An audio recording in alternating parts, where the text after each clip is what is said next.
सरकार थी, अटल जी ने छत्तीसगढ़, झारखंड और उत्तराखंड का गठन किया था।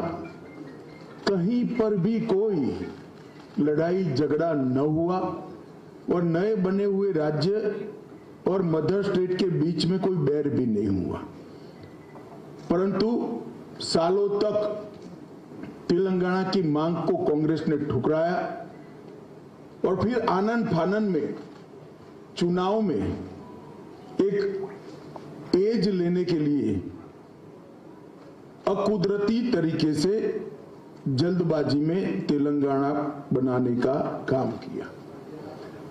कांग्रेस ने कभी भी तेलंगाना की मांग का समर्थन नहीं किया था, जबकि भारतीय जनता पार्टी ने 1997 से काकीनाडा में उस वक्त की आंध्र प्रदेश बीजेपी की इकाई ने एक वोट दो राज्य का नारा दिया था। वो नारे को हम लगातार समर्थन करते रहे। हमने आंदोलन में भी सकारात्मक भूमिका निभाई और जब तेलंगाना बनने का सवाल आया तब हमने तेलंगाना का खुलकर दोनों सदनों में समर्थन किया। तेलंगाना बनने के बाद नरेंद्र मोदी सरकार बनी। नरेंद्र मोदी सरकार ने तेलंगाना के विकास के लिए ढेर सारे काम करे। कांग्रेस पार्टी ने 2004 से 2014 तक संयुक्त आंध्र प्रदेश को डिवेल्यूशन और ग्रांटिंग एड का 2 लाख करोड़ रुपया दिया था, सिर्फ 2 लाख करोड़ रुपया। इसके सामने भारतीय जनता पार्टी की सरकार ने, नरेंद्र मोदी जी ने अकेले तेलंगाना को 2,50,000 करोड़ रुपया ये 9 साल में दिया है। इसका मतलब हमने 160% ज्यादा दिया है। 2 गुना से ज्यादा पैसा देने का काम भारतीय जनता पार्टी की सरकार ने किया। इसके अलावे अभी 900 करोड़ रुपए की लागत से समक्का सरक्का सेंट्रल ट्राइबल यूनिवर्सिटी, हल्दी के किसानों के लिए वैल्यू चेन और एक्सपोर्ट को बढ़ावा देने के लिए नेशनल टर्मरिक बोर्ड और कृष्णा वाटर डिस्प्यूट ट्रिब्यूनल 2 की टर्म्स ऑफ रेफरेंस को भी अभी मोदी जी ने अप्रूव किया है। राष्ट्रीय राजमार्गों में लगभग 56,000 करोड़ के नए रोड तेलंगाना को जोड़ने वाले बनाए। 13,000 करोड़ का 325 किलोमीटर लंबा हैदराबाद रायपुर एक्सप्रेस वे भी अलग से बनाया और लगभग 4600 करोड़ की लागत से 160 किलोमीटर लंबी नेशनल हाईवे ग्रीनफील्ड हाईवे की योजना भी तेलंगाना को दी। वंदे भारत ट्रेन सिकंदराबाद विशाखापट्टनम और 3 नई वंदे भारत ट्रेन तेलंगाना से अभी पाइपलाइन में है। 1200 करोड़ से अधिक हैदराबाद मेट्रो के लिए दिया और एयरपोर्ट में 6288 करोड़ रुपए का व्यय हैदराबाद अंतर्राष्ट्रीय एयरपोर्ट के लिए भारतीय जनता पार्टी के सरकार ने किया। 19 में बीबी नगर में एम्स की स्थापना की। हैदराबाद नागपुर और हैदराबाद वारंगल इंडस्ट्रियल कॉरिडोर बनाया और इसके साथ साथ गरीबी रेखा के नीचे जीने वाले लाखों करोड़ों लाभार्थियों को अनेक योजनाओं का लाभ नरेंद्र मोदी सरकार ने दिया। इसमें से मैं कुछ जरूर तेलंगाना की जनता को बताना चाहूंगा। किसान सम्मान निधि 40 लाख लाभार्थियों को हर साल 6,000 रुपया देने का काम किया। 54 लाख गरीबों के घर में नल से जल पहुंचाए और एक भी घपला घोटाला नहीं हुआ है। शौचालय 33 लाख गरीबों के घर में शौचालय पहुंचाने का काम किया। 1,90,00,000 लाभार्थियों को कोरोना से अब तक फ्री ऑफ कॉस्ट राशन मिलना चालू है। मुफ्त में 5 किलो राशन प्रति व्यक्ति प्रति माह मिल रहा है और मोदी जी ने घोषणा की है कि अगले 5 साल तक ये चालू रहेगा। लगभग जन धन अकाउंट 1 करोड़ 10 लाख खुले और प्रधानमंत्री ग्रामीण सड़क योजना 12,000 किलोमीटर लंबी करी। इसके सामने जो तेलंगाना के खैरख्वां बनकर केसीआर की पार्टी टीआरएस सत्ता में आई, इन्होंने क्या किया? हैदराबाद मुक्ति संग्राम लगभग 400 दिनों के बाद तेलंगाना को आजादी मिली। वो क्रूर शासन से देश के लौह पुरुष सरदार वल्लभ भाई पटेल ने मुक्ति दिलाई और केसीआर ने ओवैसी के डर से हैदराबाद विमोचन दिन मनाने का हमेशा कन्नी काटा।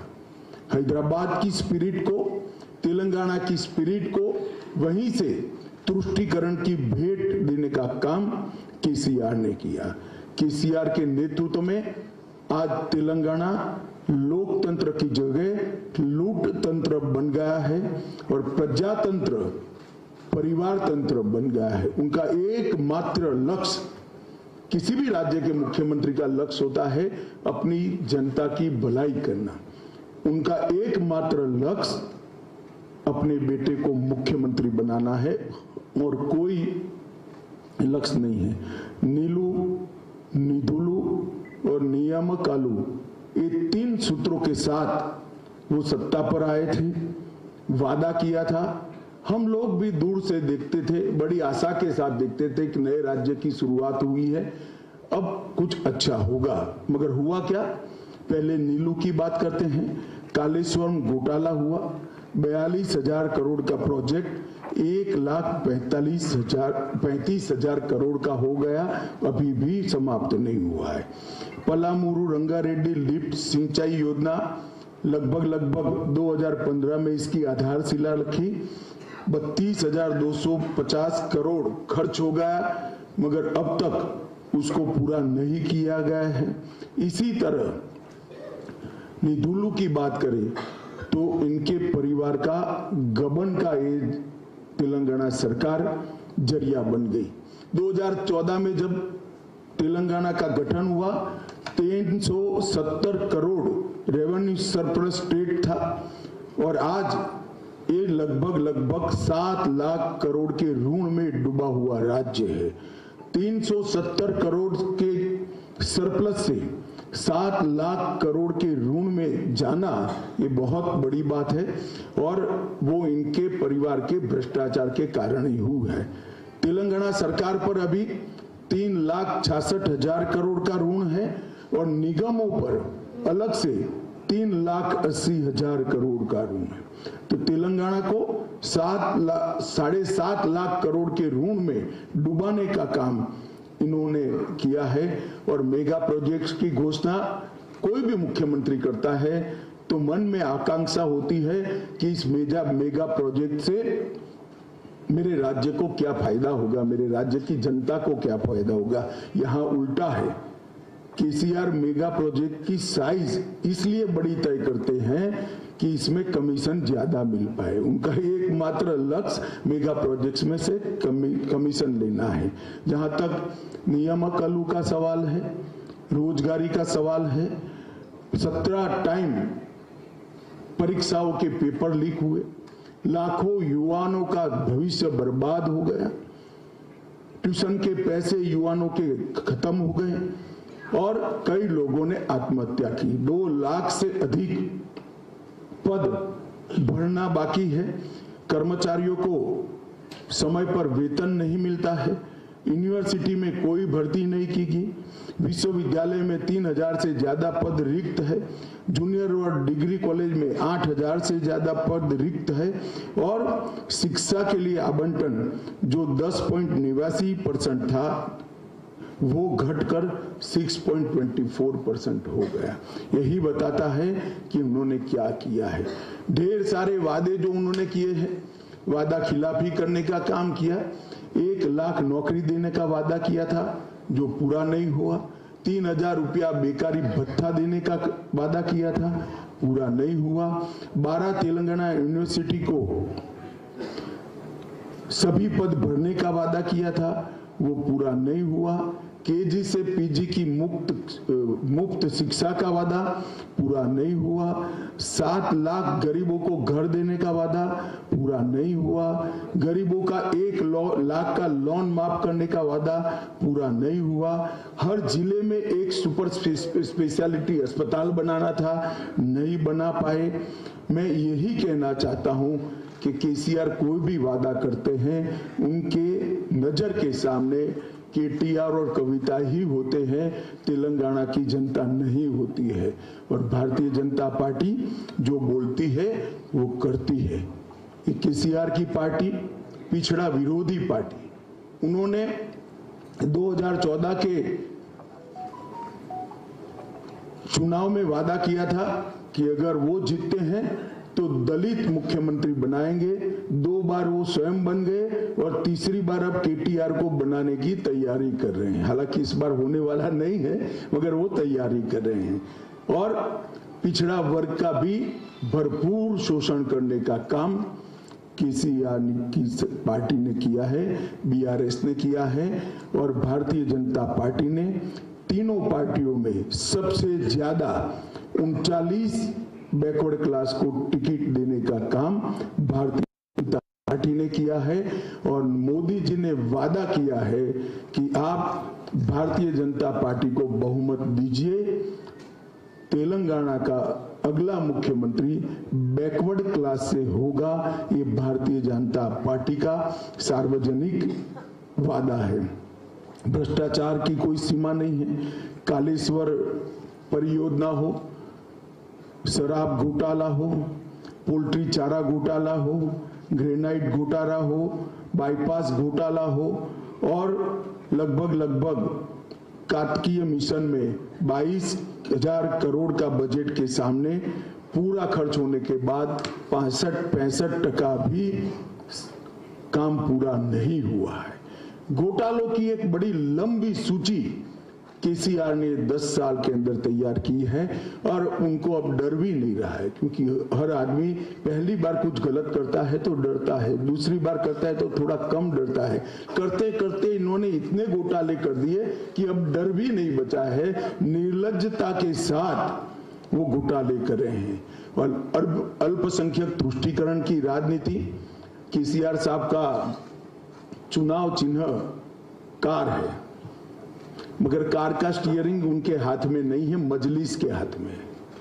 कोई भी फैसला करना हो, मजलिस क्या कहेगी वो सोचकर फैसला कहते हैं।